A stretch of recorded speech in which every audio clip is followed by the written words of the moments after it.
हरे मुरारी, हे नाथ नारायण वासुदेवा।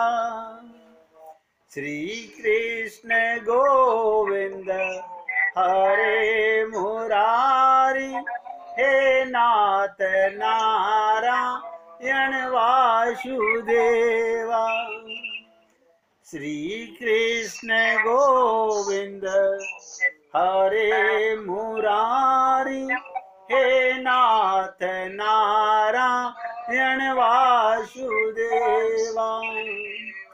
श्री कृष्ण गोविंद हरे मुरारी, हे नाथ नारायण वासुदेवा। श्री कृष्ण गोविंद हरे मुरारी, हे नाथ नारायण वासुदेवा। ये दास आप भक्तों से पूछना चाहता है, मैं कोई आपसे कठिन शब्दों में तो सत्संग नहीं करता ना, कोई ऐसे शब्द तो नहीं बोलता जो आपको सुनते ना हो, आपको समझ ना आते हों। अगर मैं ऐसे कोई शब्द आपसे बोलता हूं तो आप बता सकते हैं। मेरा तो प्रयत्न यही रहता है कि कोई भी ऐसा शब्द मैं आपसे ना बोलूं जिससे ज्यादा कोई सरल ना हो। सबसे सरल प्रयत्न करता हूं आपके साथ में,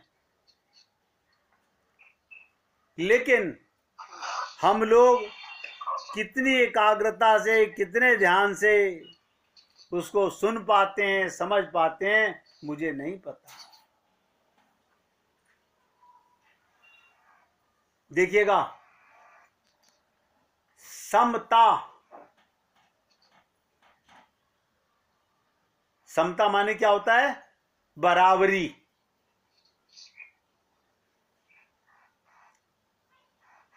क्या जैसे भगवान ने सबके साथ समता रखी हुई है, हम लोग सबके साथ समत्व करते हैं, समता रखते हैं? आप कहेंगे वो तो पॉसिबल ही नहीं है, क्योंकि बुद्धि लगाते हैं ना हम लोग। 5 बरस के बच्चे को और 30 बरस के जवान को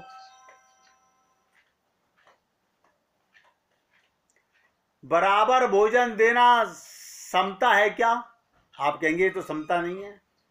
5 बरस का बच्चा 5 बरस का बच्चा कम खाएगा, 30 बरस का बच्चा ज्यादा खाएगा। सुनो अब ध्यान से। अच्छा, दोनों को जो पोशाक बनवाई जाए वो बराबर कपड़े से बनवाई जाएगी क्या? इसका नाम समता है क्या? जितनी बड़ी चारपाई पे छोटे बच्चे को सुलाते हो, क्या उतनी बड़ी पर बड़े आदमी को सुलाओगे क्या? इसका नाम भी समता है क्या? तो मतलब समता जो होती है वो वस्तुओं में नहीं होती। लिख लो ये बात को ध्यान से। समता वस्तुओं में नहीं होती।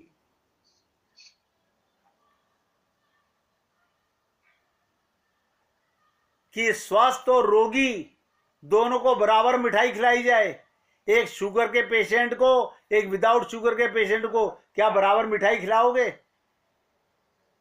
क्या बूढ़े से और जवान से बराबर की मेहनत का काम लोगे?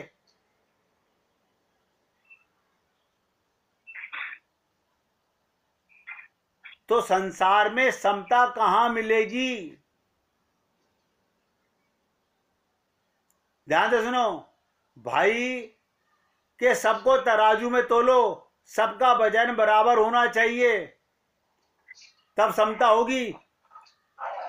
एक ही घर में किसी का कितना वजन है, किसी का कितना वजन है।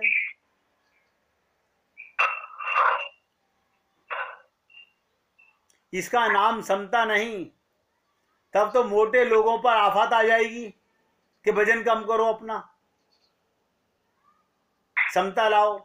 तो वजन की बराबरी का नाम समता नहीं, भोजन की बराबरी का नाम समता नहीं, श्रम की बराबरी का नाम समता नहीं, भोग की बराबरी का नाम समता नहीं। ये कभी संभव नहीं हो सकता। अब आप बताइएगा वो फिर समता कहां रहेगी? कर्म में समता नहीं, भोगों में समता नहीं, शरीर की बनावट में समता नहीं, सबको बराबर बराबर बोलने का समय दिया जाएगा, ये भी पॉसिबल नहीं। 400 आदमी बैठे हैं, सब बराबर बराबर कैसे बोलेंगे? इस तरह समता किसी को बराबर नहीं हो सकती। अब ये तो नया प्रश्न खड़ा कर दिया, फिर समता है कहां? कहां होती है समता? अब बताऊं, मैंने शरीर से लेकर जन्म से लेकर मृत्यु तक हर चीज में बराबर बता दिया। एक मां ने सब बच्चों को दूध पिलाया, सबकी कमाई समता होनी चाहिए, नहीं होती, सबके अलग अलग है। फिर समता होनी कहां चाहिए? जहां होनी चाहिए वहां नहीं होती। सभी भक्त लोग बहुत ध्यान से सुनेंगे, ये हमारे अंतःकरण में समता है क्या? ना ना, बेटी से ज्यादा प्यार है, बेटे से कम प्यार है, बेटे से ज्यादा प्यार है, बेटी से कम प्यार है।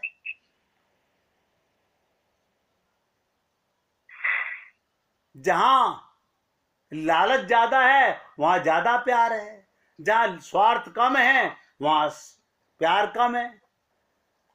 अच्छा, मन में भी समता नहीं है, बुद्धि में भी समता नहीं है, अंतःकरण में भी समता नहीं है। क्या सबके संकल्प एक जैसे हैं? आप कहेंगे वो हो ही नहीं सकते।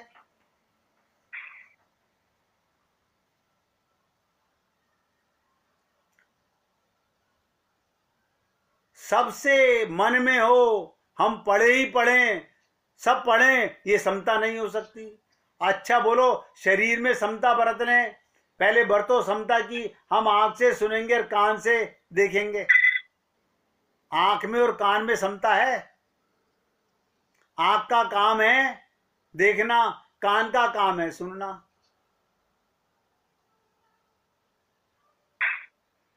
अब आप आंख से कहो तूने बहुत दिनों तक देखने का काम किया, अब सुनने का काम कर।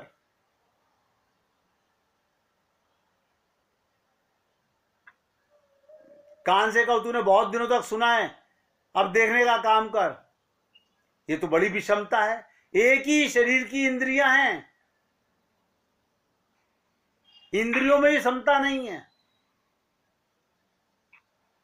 तो असल में समता जो है, लेने वालों में कुछ कमी रह गई, हम लोगों में कमी है कि हम उचित नहीं ले पा रहे हैं जो आप दे रहे हैं।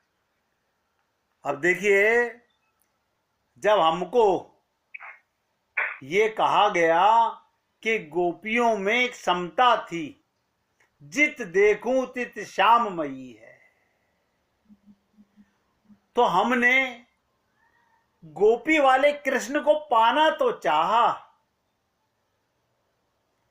लेकिन हृदय में समता तो नहीं आई।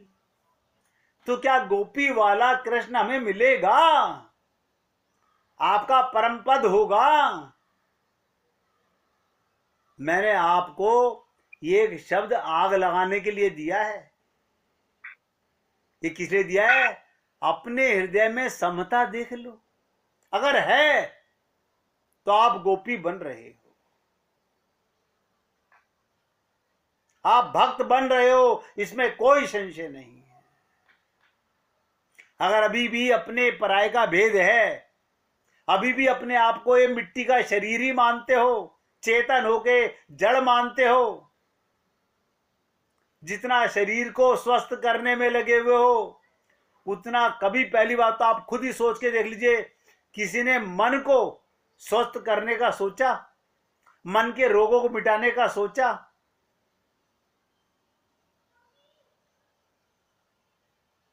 फिर क्या कर रहे हैं हम लोग? बिगड़ा हुआ मन बुद्धि है, सुधार रहे हैं शरीर को, क्रीम लगा रहे हैं सुंदर सुंदर, इससे गोरे हो जाएंगे, गोरे होकर के भगवान को पा जाओगे। इसका मतलब अंग्रेजों ने सबने भगवान को पा लिया होगा, वो बहुत गोरे हैं। सोचो इन बातों को।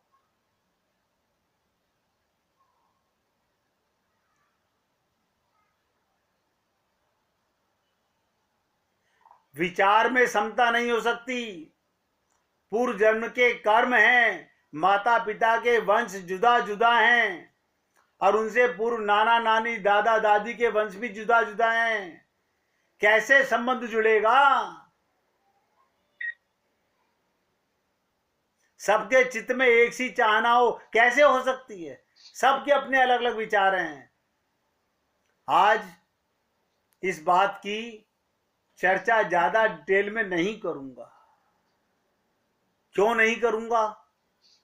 ये आपके ऊपर छोड़ना चाहता हूं। हमारा बिगड़ा हुआ क्या है? मैंने कहा था आते के साथ ही हमारी बुद्धि में पत्थर पड़े हुए हैं, हमारी बुद्धि बिगड़ी हुई है। प्रश्न आपके सामने रख रहा हूं। असल में समता बुद्धि में आती है। बुद्धि कहां होती है? अंतःकरण में। वो कैसे आती है?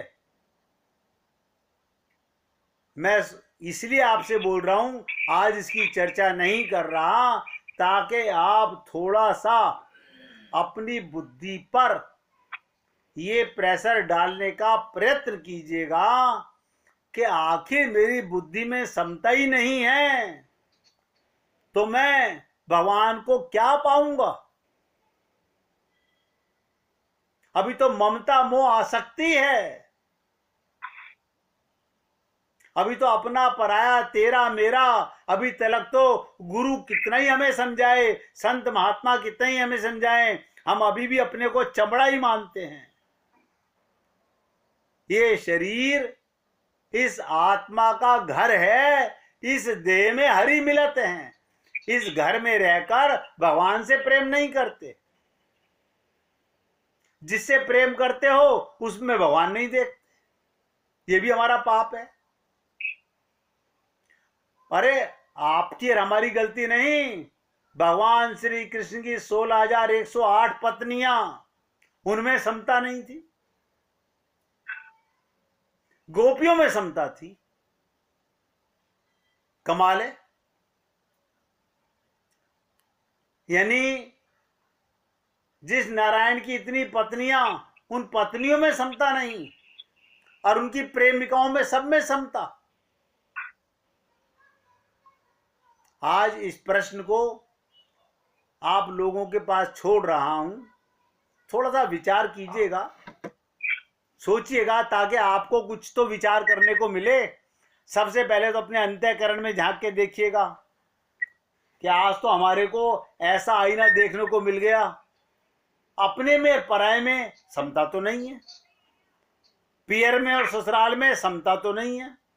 क्योंकि ससुराल में मकान मैंने अपने आप से बनवाया है, वहां मेरी ममता ज्यादा हो गई है।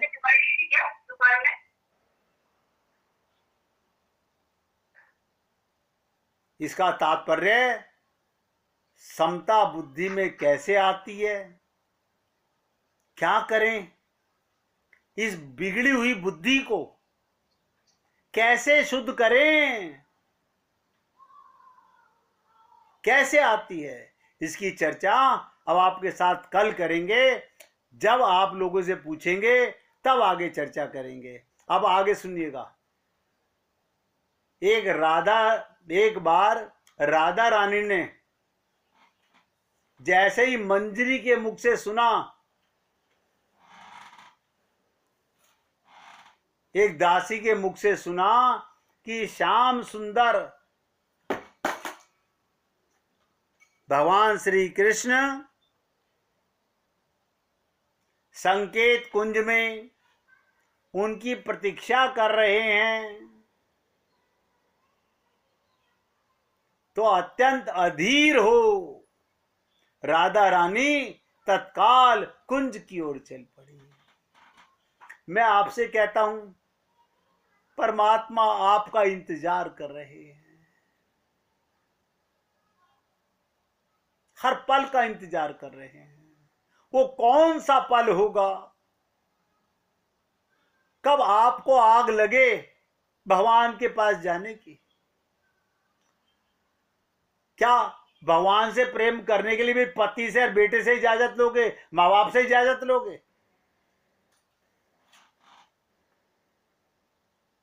क्या सोने के लिए इजाजत लेते हो?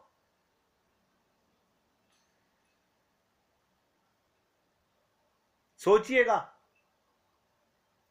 अभी प्रेम की चाह नहीं है, वो आग नहीं है, अभी तो धोखाधड़ी में व्यापार चल रहा है। जैसे ही पता चला कि श्याम सुंदर मेरी प्रतीक्षा कर रहे हैं कुंज में, अत्यंत अधीर होकर, बताइए, वो राधा रानी जिनकी 24 घंटे रहनी, जिनका सोचना कृष्ण है, उनके लिए अधीर होकर तत्काल कुंज की ओर चल पड़ी। हमें कितना ही गुरु संत महात्मा कहें, हाँ सोचेंगे ना जाने का, ऐसे थोड़ी होता है। हमें तो पहले अपने घर में प्लानिंग करनी पड़ती है। पूरे परिवार के 10-20 लोग बैठ करके लॉटरी की टिकट की तरह डालते हैं, हम क्या करें क्या ना करें, तब हम डिसाइड करते हैं कि भगवान के पास जाएं या कुत्ते बिल्ली गधे की योनि में जाएं। अभी तलक भी हम जागे नहीं हैं। अभी सार के लिए जाते समय राधा रानी को कुछ भी ख्याल नहीं था।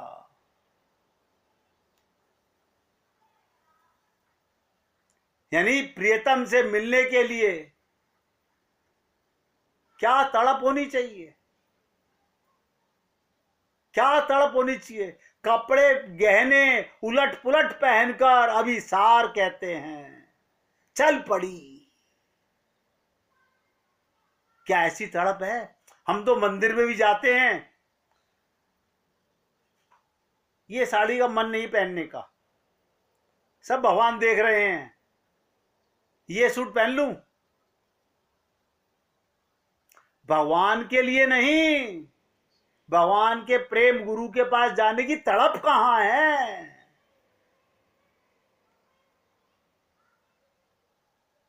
और राधा रानी अभी सार दौड़ पड़ी, जैसे रास से पहले गोपियां चल पड़ी थी।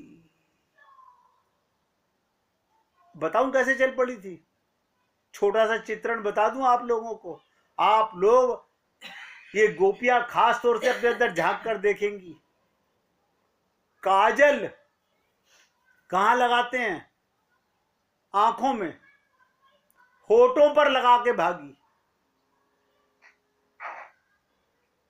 बाजूबंद पैरों में डालकर भागी, और मदहोश तीव्र गति से राधा रानी आगे बढ़ रही हैं। मंजरी पीछे छूट गई, जो दासी साथ साथ चलती है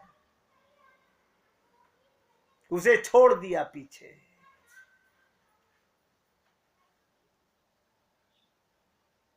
राधा रानी की तुलना श्रीपाद ने तीव्रगामी गंगा जी से की है कि जो कांत, जो प्रेम समुद्र के मिलने को बेचैन हो।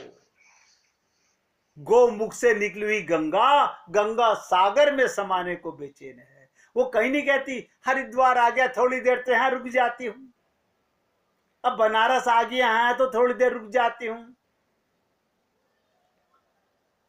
अब इलाहाबाद आ गया, प्रयागराज आ गया, ये तो बड़ा सुंदर तीर्थ है, मैं यहां तो रुक जाती हूं।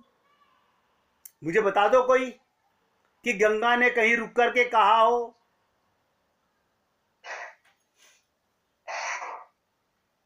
समुद्र के मिलन को द्रुत गति से आगे दौड़ी।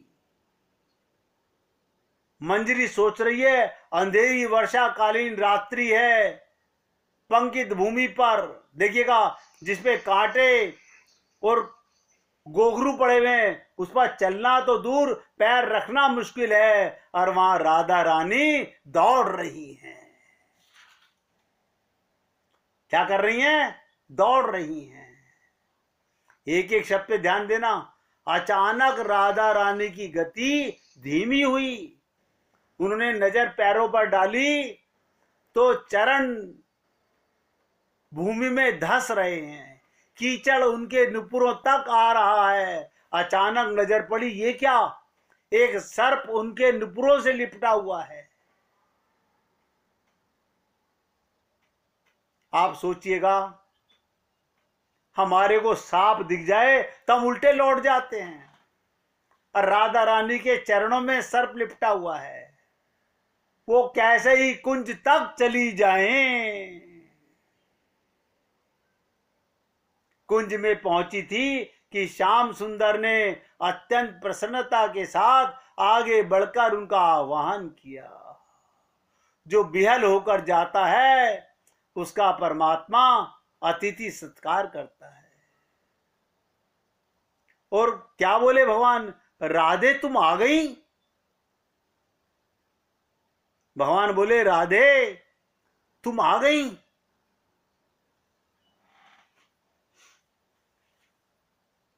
सोचिए, जिसे सांप नहीं रोक सका, मुझे क्षमा करो, मैंने स्वार्थवश इतनी रात्रि में तुम्हें बुलाया, तुम्हें कष्ट हुआ होगा। श्याम सुंदर समझ गए प्रेम में अधीर राधा रानी तीव्र गति से आई हैं।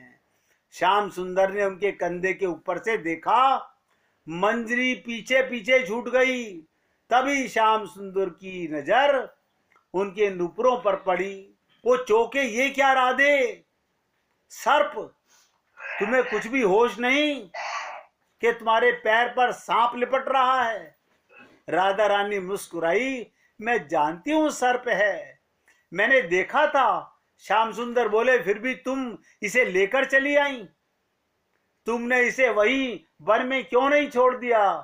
राधा रानी पुनः मुस्कुराकर कहा, आपको इसकी सेवा नहीं दिख रही? मुझे दिख रही है। आज अभिसार की उत्कंठा में मैंने एक ही नुपुर को कपड़े से बांधा था ताकि वो ना बजे, दूसरा बांधना भूल गई थी। आप ही तो कहते हो कि राधे तुम्हारे नुपुरों की झंकार से दिशाएं नाचने लगती हैं। तो क्या किया सांप ने? मेरी दास्ता निभाई। राधा रानी कह रही हैं कि दास की भांति ये सर्प मेरे नुपुरों से लिपट रहा था ताकि ये बज ना उठे, किसी को मेरे अभिसार का भेद ना खोल दें। दास को छोड़कर आऊं ये मुझसे कभी हो नहीं सकता।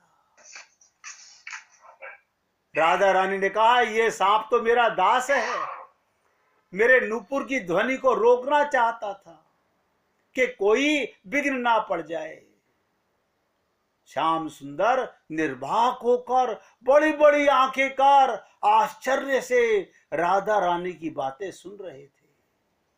मंजरी सुनकर एक पल में बेहोश हो गई।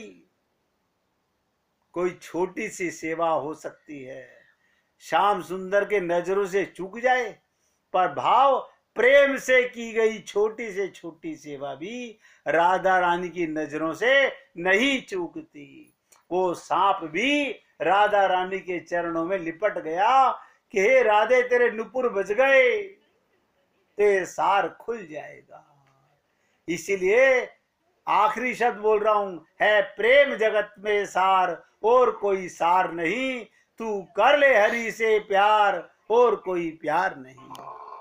आज यहाँ पर सत्संग को